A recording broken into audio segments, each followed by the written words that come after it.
বছরের শুরুতেই আমরা বেরিয়ে পড়লাম। কোথায় বেরিয়েছিলাম তোমরা তো জেনেই গেছো। তো আমাদের 1 জানুয়ারি রাতে আমাদের রাত 10টায় ট্রেন ছিল।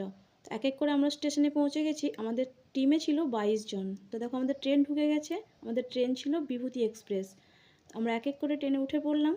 এই যে আমাদের সিট ছিল ওপরে, আমরা এক এক করে ওপরে উঠে গেলাম। এখানে একটু হাই হ্যালো করে নিচ্ছি সবাই মিলে।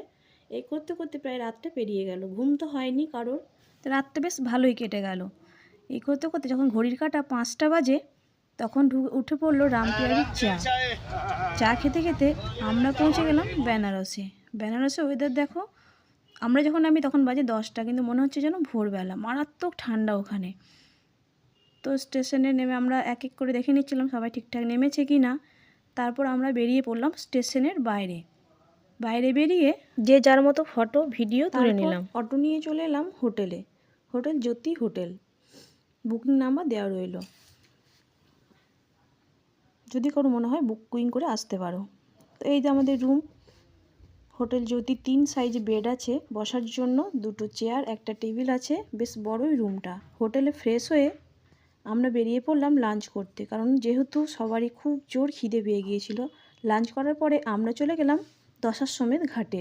কাশীর বা বেনারসের অত্যন্ত ফেমাস ঘাট এই দশাশ্বমেধ ঘাট, যেখানে সন্ধেবেলায় সন্ধে আরতি হয়। দশাশ্বমেধ ঘাট পৌঁছে আমরা বার্গেনিং করে একটা নৌকা ভাড়া করে নিয়েছিলাম। সেই নৌকা চেপেই আমরা কাশীর সব ঘাটগুলি প্রদক্ষিণ করলাম। আমরা পৌঁছে গেলাম মণিকর্ণিকা ঘাটে।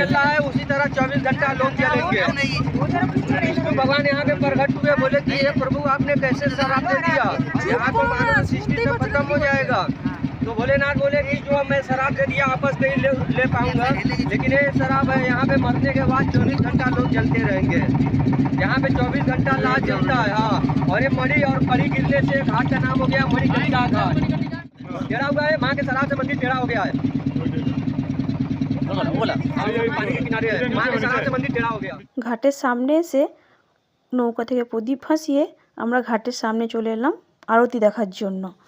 কাশীর এই অপরূপ সৌন্দর্য আমরা নিজের চোখে উপভোগ করলাম।